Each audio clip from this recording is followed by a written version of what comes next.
Namaste. So today we will talk about the remaining topics related to relationship and dating, along with how to deal with breakups also. So romantic relationships. Romantic relationships are those relationships that involve sexual attraction or romantic attractions and are strongly affected by inequality and differences in power due to gender, age, economic, social and health status.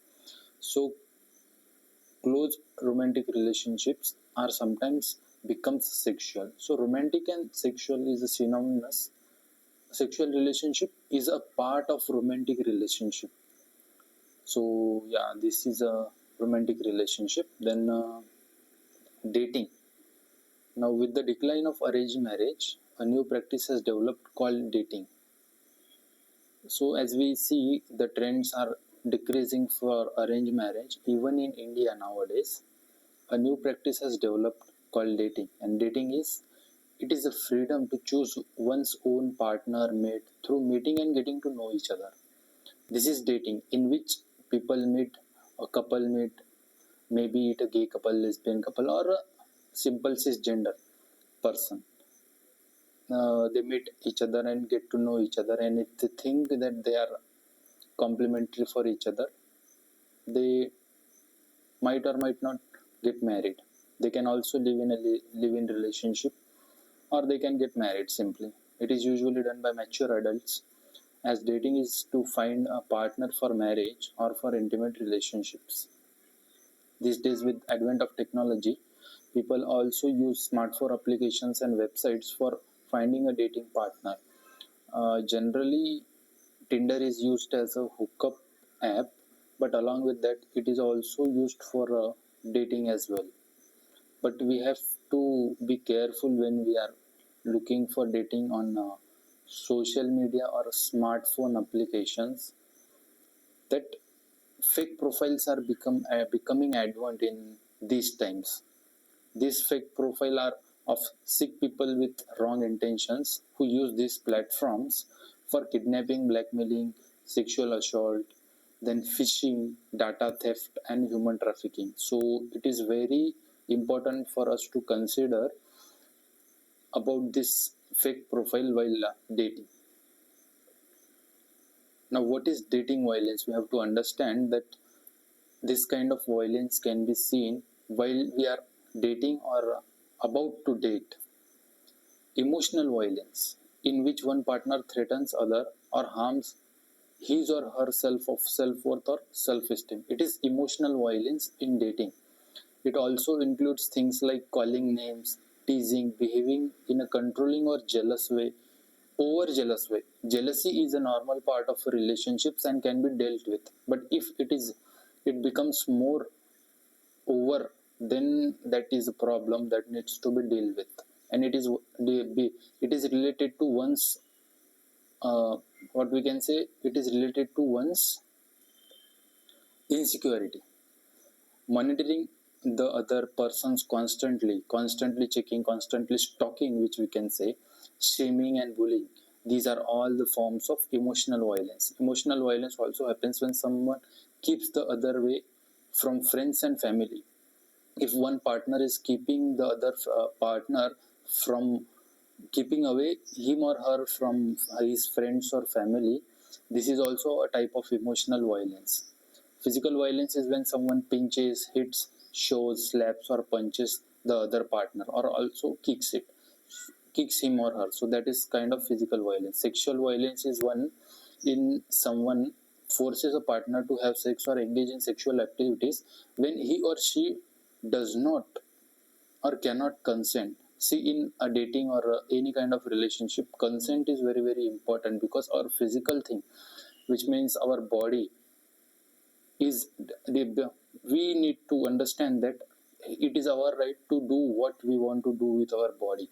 And if somebody is forcing us or doing certain things which are against our will, that is very wrong, and that is a kind of violence. And when this involves sexual relations, that is sexual violence. Force can be physical or non-physical also. An example of non-physical violence is when someone threatens to spread rumors if a partner refuses to have sex.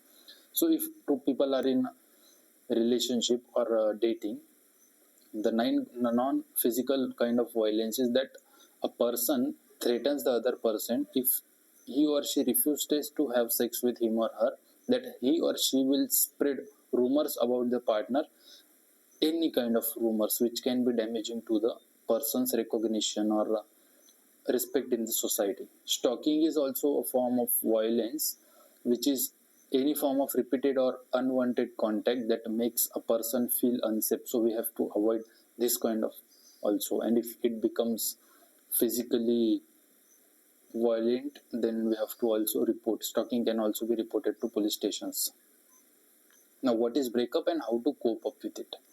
So, if two people or a couple are in a relationship, the end or termination of a relationship is called as breakup. When simply one person initiates this breakup, that is called as dumping, that I have dumped that person or this person.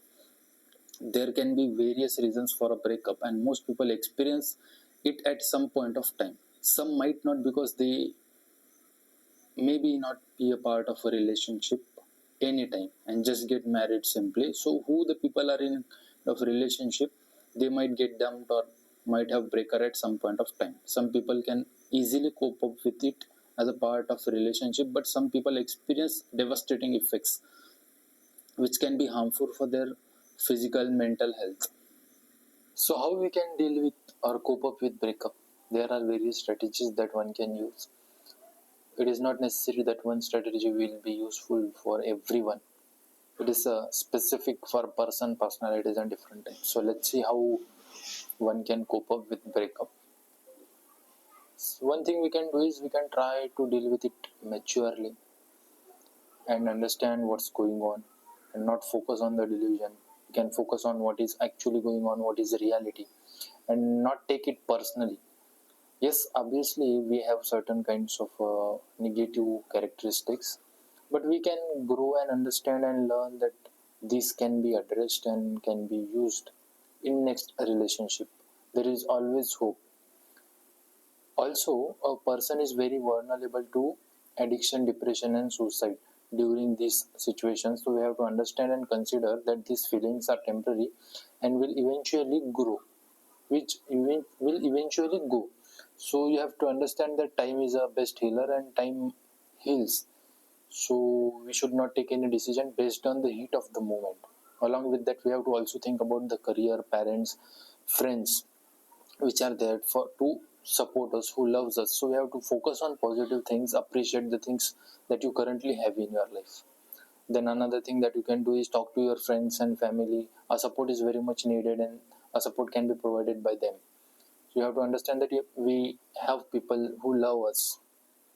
Let your emotions out. Like you can cry, sob, write, shout. Everybody has different ways of dealing with situations. So you can do that. One of the strategy that I apply is that when I'm going through certain stress, like that, I play football. It distracts me from my stress and gives me a warm feeling. Then also shouting means you cannot just shout out nowhere, right? So you can, if you have car, you can close up all the windows and you can shout as hard as you can, so that you can let go of those feelings. Or if you don't have a car, like usually most people don't, so I use a pillow.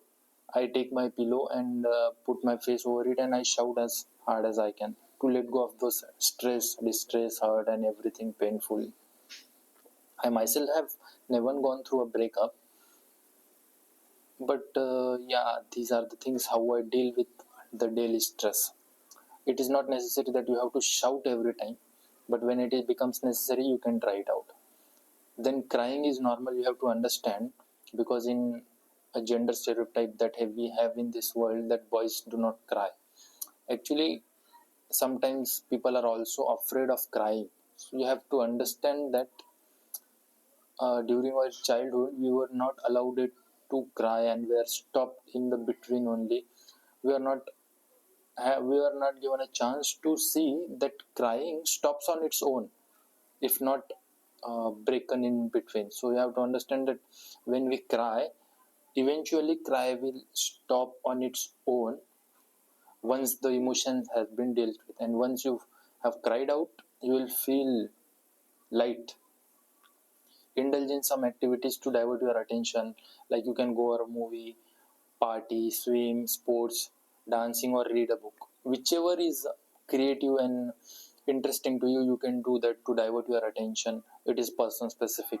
Then you can also try meditation and spirituality. I have already started a meditation. I do pranayam, like this I try. And then you can also try different kinds of meditation. There are multiple types of meditation that one can try, and it is not necessary that one is wrong and one is right. For you, something that helps, you can use that strategy. Then try to look out at the positive side of it, and every failure is a learning. You can understand that breakup, we can learn where the relationship has gone wrong, and we can work on this in our next relationship, learning from what has happened. So you have to understand that this also, one side is there, so you can look at this side also. I know that it will be difficult to focus on the positive side during the starting of the breakup, but eventually you will understand that this has happened for better things to happen only. If needed, don't be scared to take professional help. Take professional help from psychologists, psychiatrists, whoever is suitable, and try different kind of therapies, or let your emotions outside. This will help you in understanding yourself and your emotions and what went in wrong in the relationship. Some quotes that can help in getting out of the breakup, which is said by this famous actress in the 90s named Marilyn Monroe. You can see how beautiful she is. And what she said is, sometimes good things fall apart so that better things can fall together. So you have to understand that you have to let that person go so that you can make space and time for another person to come. Not necessarily that right that now once you have healed, you can look for another people. Yeah, that you can do. So sometimes good things fall apart. These were the good things that you had, and they will fall apart so that the better things can fall together. So for good things, when they will fall apart, the space will be void and it will be free, so you can fill up that space with other things also, other people also, with friends, I would say mostly. See, the purpose of romantic relationships is to try and understand. It is a trial and error method if you are capable or you are compatible for marriage or not. But true healing happens in a true friendships only. The purpose of a relationship is not healing, it is true friendship. Now remember that time is the best healer, and with time everything heals. Love is not about gaining always, it is also sometimes of letting go. Letting go is also a form of love, that we are not best for each other, and you go your way and be happy, and I will go my way and be happy. This is how, this is also a part of love. Sometimes some things and sometimes things are not in our control. We have to understand that also, that yeah, some things are beyond our understanding and our control, so you have to let that go. Thank you, and best wishes to you if you are dealing with a breakup or something like that. And if you have some person in your life, appreciate them. Tell them that you love them. Tell them that you appreciate them. Thank you. Namaste.